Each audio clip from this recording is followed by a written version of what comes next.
오늘 열왕기하 강의 13번째 시간입니다. 9장 14절로 10장 끝절까지 말씀을 통해서 여호와를 위한 나의 열심을 보라 라는 제목으로 강의 이어가도록 하겠습니다. 지난 강의 시간에 성경에서 보여주시는 하나님의 기준과 가치관이 세상의 것과 달라서 상충됨에 대해서 말씀을 드렸습니다.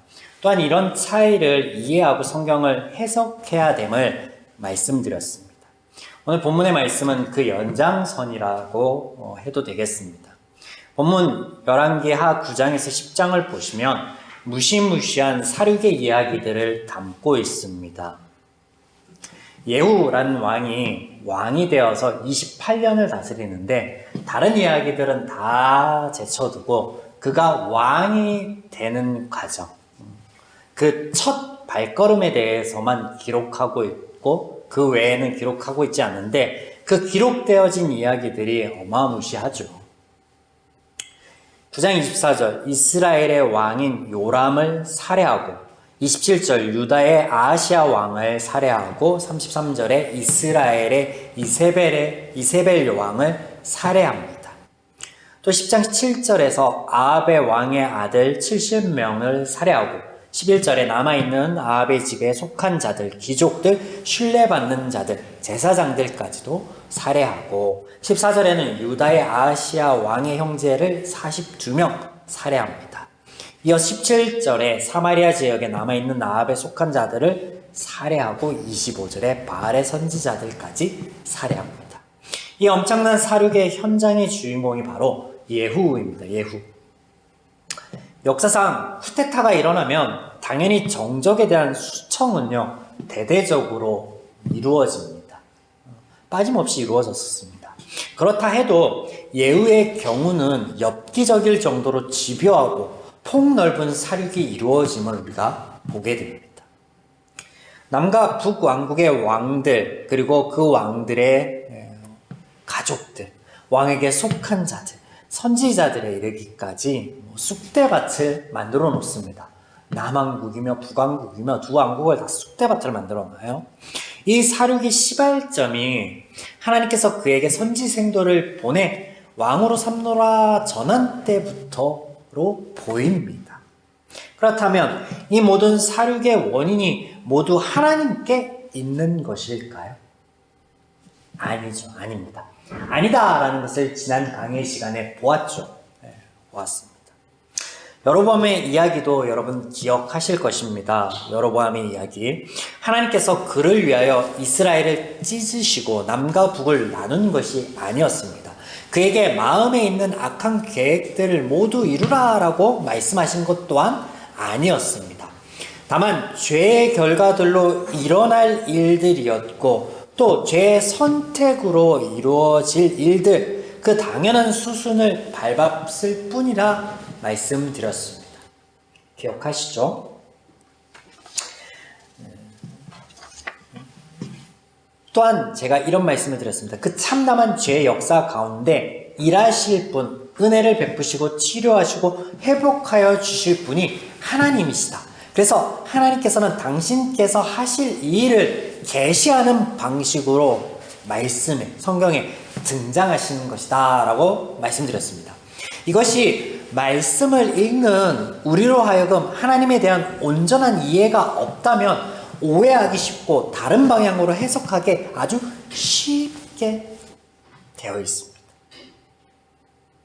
또한 기억하실 것은 이미 말씀드린 바 하나님께서 죄의 결과들로 드러날 참담한 일에 대한 예언의 말씀을 하시는 것은 하나님의 심판이나 징계가 아닌 죄인들이 돌이켜 악한 길에서 떠나고 살기를 바라시는 이 하나님의 마음이었다. 하나님의 심정이었다라는 것.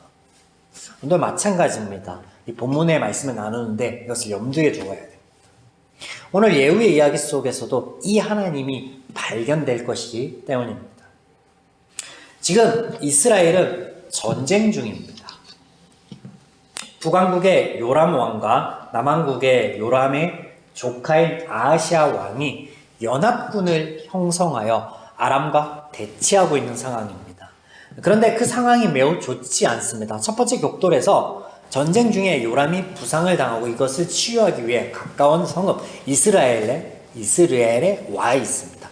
또 그런 삼촌을 보기 위해서 아하시아도 전장에서 떠나 있는 상황입니다. 무슨 말이에요? 군을 지휘하고 이끌 수장들이 모두 빠져 있는 상황이라는 거예요. 이렇게 급박한 상황 가운데 여호와께서 예후를 이스라엘의 왕으로 삼으신 사건이 발생한 것입니다. 그런데 이 일이 발생한 곳이 왕궁이 아니라 전쟁터라는 것을 주목해 볼 필요가 있습니다. 또한 이 일이 전쟁터이기에 왕과 백성들과 함께 온 이스라엘에 전하여진 것이 아니라는 거죠. 당시 전장에 있었던 불과 몇몇의 군대 장관들로 인하여 되었다라는 거예요. 외부적으로 전혀 알려지지 않은 상황입니다. 이어지는 예후의 사륙의 현장의 이 점이요, 그에게 엄청난 이점으로, 그리고 그가 그것을 적극적으로 활용하는 쪽으로 작용합니다. 정광석화, 성경의 표현에 의하면 예후가 미친 듯이 말을 몰아 평안을 묻는 왕을 외면하고, 몇 번이나 묻는 이 왕을 외면하고 살해함으로 사륙을 빠르게 이어갑니다. 열왕기상 21장 20절 이하에 엘리야를 통해 하신 하나님의 말씀이 이루어집니다. 여호와의 말씀이 내가 재앙을 내게 내려, 지금 엘리야가 아합에게 하는 말이죠. 여호와의 말씀이 내가 재앙을 내게 내려 너를 쓸어버리되 내게 속한 남자는 이스라엘 가운데 매인자나 노인자나 다 멸할 것이요. 중략 이세벨에게 대하여도 여호와께서 말씀하여 이르시되 개들이 이스라엘의 성읍 곁에서 이세벨을 먹을지라. 하나님의 말씀과 같이 되었습니다. 이 일이 진행된 후 하나님의 말씀입니다. 오늘 본문인 열왕기하 10장 30절. 여호와께서 예후에게 이르시되 내가 나 보기에 정직한 일을 행하되 잘 행하여 내 마음에 있는 대로 아합 집에 다 행하였은즉 내 자손이 이스라엘 왕 위를 이어 4대를 지내리라 하시니라. 자, 하나님께서 불순종한 아합 가문에 심판을 내리시고 이를 행한 예후에게 또 그 가문에게 상급을 내리시는 듯한 말씀이 등장합니다. 자, 우리가 이 대목을, 이 말씀을 문자 그대로 받아들이게 되면 하나님의 권세와 주권은 부각될지 모르겠습니다. 그러나 하나님의 성품과 속성은 틀어지게 되어 있습니다. 여기 어디에도 은혜는 없습니다. 인간에 대한 사랑과 존중은 찾아볼 수 없습니다. 철저하게 짓밟는, 사륙 현장이 그렇잖아요. 철저하게 짓밟는 모습으로 보여집니다. 여러분, 우리가 이미 잘 아는 바 기독교에 대하여 사람들이 가장 경멸하고 비판하는 대목이 무엇이냐면요, 여기 있어요. 하나님의 독재, 독선. 인간에 대한 배려는 없고 신의 뜻만이 남아 있습니다. 신권만이 남게 된다라는 거예요. 문자 그대로 해석하고 그대로 받아들이면 그렇게 되는 거예요. 이런 아합의 집에 대한 예언은 성경에 수차례 반복하여서 하나님께서 들려주셨습니다. 심지어 하나님께서는 역사적 사례를 보여주시기까지 하였죠. 무엇이었어요? 아합 이전에 여로보암의 집과 바하사의 집이 그것입니다. 그들에게도 지금 아합과 같이 동일하게 여러 번 말씀하여 주시고 또 그렇게 되었음을 보았죠. 이때 하나님의 예언의 말씀은 저주나 심판이 아니라 그들이 돌이키고 이 죄의 결과를 피하기를 바라시는 하나님의 마음, 이것이 핵심이었습니다. 여로보암, 바하사 그리고 아합의 집에 대한 말씀이 동일하다는 거예요. 계속해서 본문을 더 살펴보겠습니다. 지난주 이어 다시금 상충되는 구절들이 등장하는데 보시면 10장 16절이에요. 이르되 나와 함께 가서 여호와를 위한 나의 열심을 보라 하고 이에 자기 병거를 태우고, 이거 누가 한 말이에요? 예후가 한 말입니다. 여호와를 위한 나의 열심을 보라. 예후가 하나님께서 아합의 집에 대해 하신 말씀을 이루기 위해서 기름 부음 받은 그 소명을 다하기 위해서 열심을 낸다 라고 말하고 있는데, 이게 이건 거예요. 하나님의 말씀을 성취하기 위하여 스스로 부단히 애쓰고 노력하였노라 라고 선언하는 대목이에요. 선언하는 대목. 그러나 그에 대한 하나님의 평가는 어떻게 이루어지고 있느냐? 요약적인 평가예요. 10장 30절과는 다릅니다. 31절. 전체 예후에 대한 하나님의 평이에요. 그러나 예후가 전심으로 이스라엘 하나님 여호와의 율법을 지켜 행하지 아니하며 여로보암이 이스라엘에게 범하게 한 그 죄에서 떠나지 아니하였더라. 지금까지 왕들에게 평가했던 그 대목 그대로 평가하고 있습니다. 무엇이 맞는 거예요, 여러분? 도대체 어떤 말이 진실이에요? 예후를 잘하였다 칭찬하는 대목이 진실이에요? 아니면 예후가 스스로 얘기한 내가 하나님의 열심으로 하나님의 뜻을 이루었노라 하는 것이 진실이에요? 아니면 예후가 하나님 보기에 하나님의 말씀을 지켜 행하지도 않았고 여로보암과 같이 이스라엘에게 범하게 한 그 죄와 같이 동일한 죄를 범하였다, 죄인이었다라고 한 게 진실이에요. 상충되고 있잖아요. 뭐가 진실이고 뭐가 맞는 말이에요. 자, 본문을 조금 더 살펴보겠습니다. 하나님으로부터 기름 부음 받았으나 예후는 아직 정식으로 왕으로 세움 받은 것이 아닙니다. 그렇죠? 정식으로 왕으로 세움 받지 못하였습니다. 그저 당시에 함께 있었던, 군막에 함께 있었던 군인들 몇 명에게 그가 왕이라는 말을 들었을 뿐이에요. 즉위식이 있었던 것도 아니고 무언가 있었던 게 아니에요. 아무것도 없었습니다. 예후를 포함한 군 장관들, 이스라엘 백성들은 왕으로부터 모든 백성에 이르기까지 하나님을 믿지 않습니다. 제가 여러 차례 말씀드렸죠. 철저하게 우상을 섬기는 자들이에요. 그런 그들이 하나님의 말씀을 전하러 온 선지 생도를 미친 자라 하기까지 하였습니다. 하나님을 믿지 않는다고요. 하나님 믿지 않는데 하나님께서 나에게 기름 부어 왕이 되게 하셨다 라고 한 말은 어떻게 그렇게 철떡같이 믿었을까요? 아합의 집에 한 말은 어떻게 그렇게 철떡같이 지키려고 하였을까? 궁금하지 않아요? 이런 대목들이. 예후는 하나님을 믿거나 의지하는 사람이 절단코 아닙니다. 그러나 예후는 이것을 적극적으로 이용합니다. 자신이 마치 신실한 하나님의 사람인 것처럼 또 이미 왕이 된 것처럼 행동한다라는 거예요. 하나님의 말씀을 선지 생도를 통해서 전해들었지만 그는 왕이 된 게 아니에요. 그런데 그것을 적극적으로 활용하는데 자신을 왕으로 삼노라 하신 하나님의 말씀을 이용하되 하나님의 일하심이나 그 방식은 철저하게 무시하고 있다는 거예요. 이게 포인트입니다, 여러분. 하나님과 하나님의 말씀은 그에게서 그저 자신의 소견에 오른 대로 행할 도구, 좋은 명분에 불과하였다라는 것. 비슷한 상황 가운데 다윗을 한번 떠올려 보시겠습니다. 그가 사울로 인하여 무척 괴로운 시간들을 보냈습니다. 10여 년을 아주 비참한 생활을 하였죠. 그리고 결정적인 그 생활 가운데 아주 결정적으로 사울을 제거할 수 있는 기회가 몇 번? 2번 찾아왔습니다. 그때 다윗이 어떻게 했나요? 다윗은 하나님께서 일하실 거야, 하나님의 때를 기다림으로 사울을 놓아주었습니다. 2번을 다. 그나마 하나님과 동행하며 그 은혜를 지속적으로 경험하여 다윗이 이런 대목에서 다른 왕들과 다른 모습을 보여주고 있지 않느냐.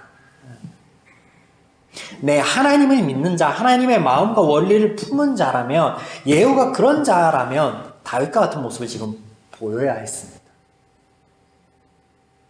또한 여러분, 성경의 구조 이야기와 함께 말씀을 나누었던 하사엘의 이야기를 한번 떠올려 보십시오. 하나님께서 비록 이방인이지만 당신께 도움을 청한 아람의 왕을 돕고자 하였습니다. 솔로몬의 기도 가운데 이 대목이 등장하였고 또 하나님께서는 이것을 들어주었노라라고 누굴 통해서 보여주었어요? 나만 통해서 보여주셨잖아요. 벤하닷이라고 달랐을까? 아니에요. 그럼에도 불구하고 하사엘이 반역을 일으켜 왕이 되는데 예후가 사륙을 벌이기 직전의 사건으로 성경은 기록하고 있습니다. 이런 구조적인 어떤 흐름, 내용이 결코 우연이 아니라고요. 오늘 예후가 아무것도 하지 않았다면 그가 왕이 될 수 없었을까? 여러분 그랬을까요? 그가 만약 하나님을 믿는다면 하나님의 때를 기다렸겠죠. 다윗처럼. 그가 나서지 않아도 그는 왕이 되었을 것입니다. 하지만 그는 하사엘과 같이 자신의 소견에 오른 대로 제 원리를 따라 온 나라를 사륙의 현장으로 만들어 놓았습니다. 그 결과가 무엇이었어요? 그 결과 10장 32절로 33절. 이때 여호와께서 이스라엘에서 땅을 잘라 내기 시작하매. 이런 표현이 헷갈리는 거예요. 우리로 하여금. 하나님이 이스라엘이 하나님 앞에 신실하지 못하니까 땅을 잘라서 이방인들에게 넘겨주었구나. 그런 말이 아니라고 했습니다. 하나님의 이런 표현이 뭐라고요? 하나님의 관점에서는 하나님이 회복케 하여 주시고 하나님이 그들을 제사하여 주시고 하나님이 그들에게 동일한 은혜를 베푸시겠노라 라는 하나님적 선언을 이렇게 담고 있다고요. 이해가 되셨죠? 네, 그래서 땅을 잘라내기 시작하면 하사엘이 하나님께서 예언한 대로 하사엘 이스라엘의 모든 영토에서 공격하되 요단 동쪽 길앗 온 땅과 곧 갓 사람과 루벤 사람, 므낫세 사람의 땅, 아르논 골짜기에 있는 아로엘에서부터 길앗 바사네까지 쑥대밭을 만들어 놓고 예후가 벌였던 사륙의 현장에 버금간 안 더한 이것을 엘리사가 보고 눈물을 지었죠. 할 말을 이어서 못하였죠. 비통함에 그런 일이 발생한 거예요. 전쟁이 진행되고 있는 가운데 온 나라를 쑥대밭으로 만든 결과가 이스라엘은 약화되고 이스라엘의 결속은 깨어지고 아람으로부터 더 큰 어려움을 겪고 많은 성읍들을 빼앗기게 되었다라고 기록하고 있습니다. 예후의 이런 행동들은요, 사실 특별한 것이 아니라 일반적인 것입니다. 정도의 차이가 있을 뿐 세상이 가지고 있는 생각, 사고방식, 인식 체계 자체는요 똑같은 거예요. 똑같은 거. 우리가 역사적으로 모반을 통해 반역을 통해서 왕이 된 자 혹은 정통성이 없는 자가 왕이 되었을 때 발생하였던 일이 동일하게 발생한 거예요. 왕이 되기 위하여 죽여야 했고 왕권을 강화하기 위하여 위협이 되는 모든 세력들을 꺾어 놓아야만 했습니다. 앞서 이야기한 다윗 또한 다르지 않습니다. 아들 솔로몬에게 왕권을 물려주며 살생부를 작성하여 주는데 그 살생부 안에 다윗이 아주 비참하고 어려울 때 동행하였던 장수들은 물론이요 관료와 제사장들까지도 그 안에 포함되어 있었음을 우리가 보았습니다. 더 나아가 이런 예후의 모습, 자신의 소견, 제 소견에 오른 대로 하는 이 모습을 이미 우리는 여로보암 때 엿보았다라는 거예요. 여로보암은 자신의 왕권을 강화하기 위하여 자신의 생각, 자신의 방법을 사용하는데 그것이 무엇이었어요? 금송아지를 만들어내고 베델과 단을 세워 이스라엘의 새로운 종교를 만들어내는 것, 하나님으로부터 멀어지게 하여 자신에게 집중하도록 하는 것, 그것이었습니다. 이런 예후의 이야기 속에, 죄인들의 이야기 속에 우리가 여전히 발견하게 되는 것은요, 하나님의 은혜이다라는 거예요. 하나님의. 어디가 하나님의 은혜인데 이제부터 보여드릴게요. 이제부터 제가 해석해 드릴게요.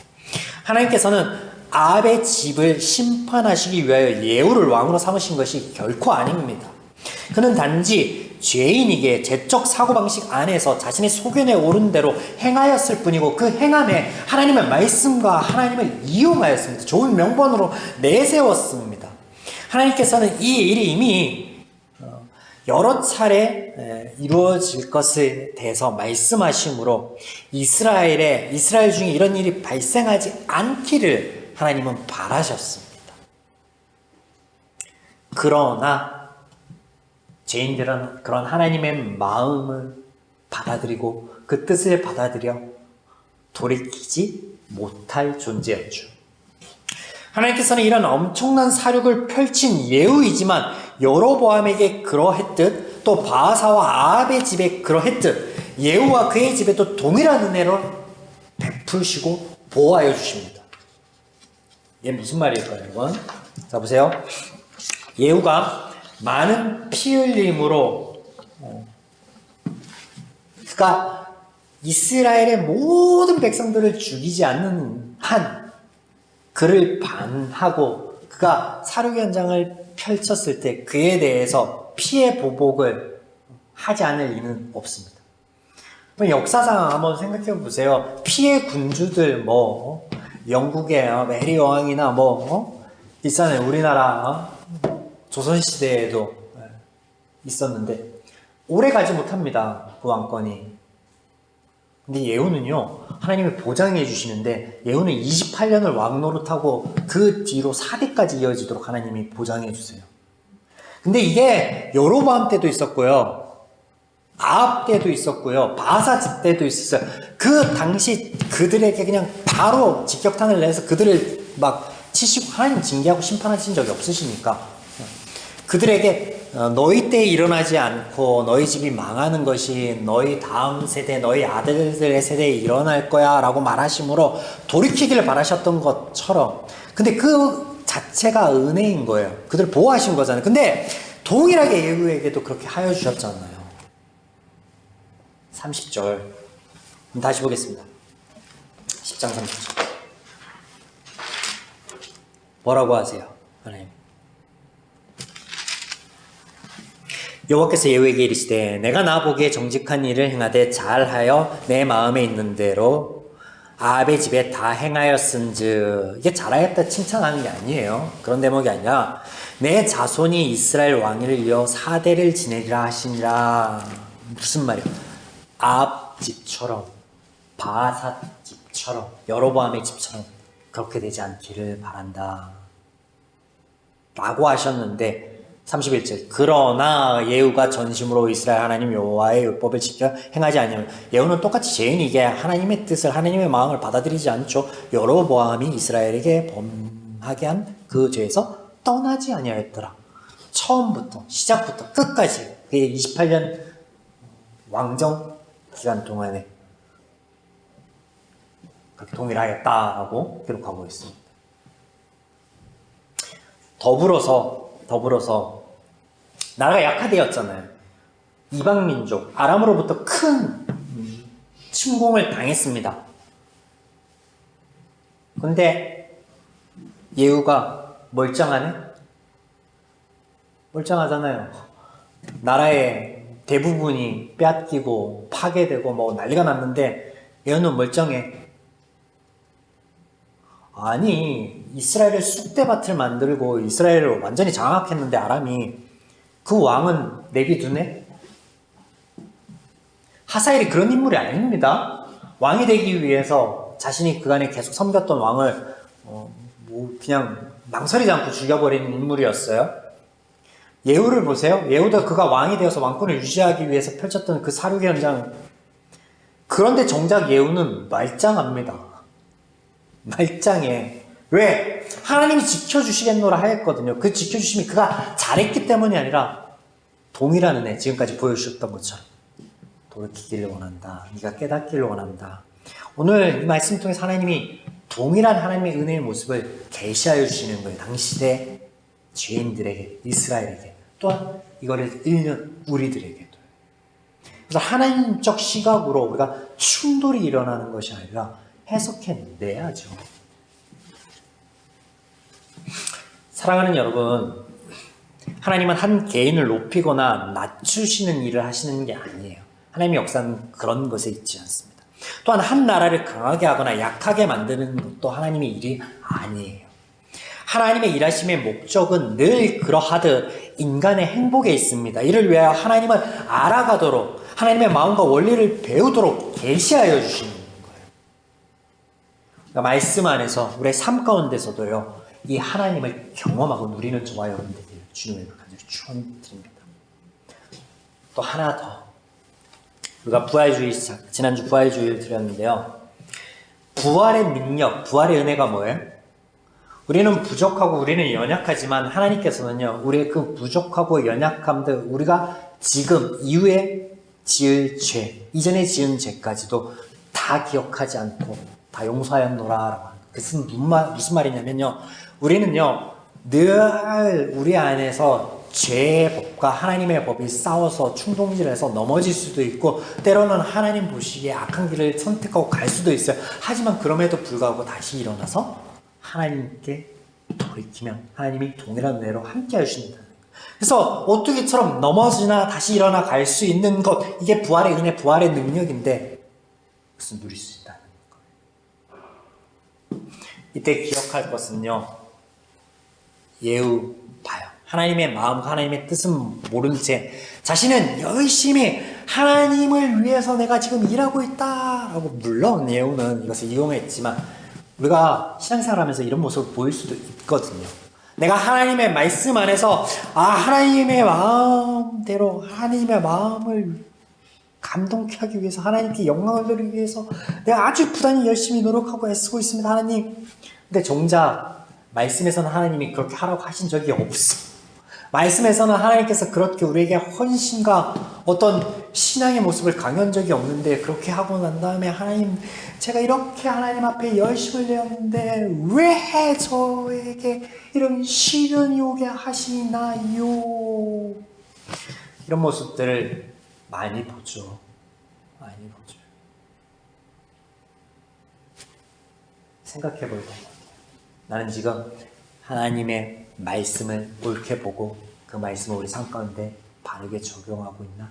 하나님의 마음과 하나님의 원리와 하나님의 가치관으로 내 삶을 조명하고 있는가? 바라옵기는 저와 여러분이 하나님의 말씀답게 하나님의 마음을 이 말씀 안에서 보고 나누었듯 이것을 우리 삶에서 그대로 투명하게 등불이 되고 또 목자가 되어서 우리를 이끌어 가시기를 또 하나님께는 그렇게 원하고, 우리가 또 그 안에서 충분한 하나님의 은혜를, 세상이 알 수도 줄 수도 없는 평안과 자유함을 누려나가는 저와 여러분이기를, 또 그렇게 맞이하는 5월 한 달이기를 주님의 이름으로 축복합니다.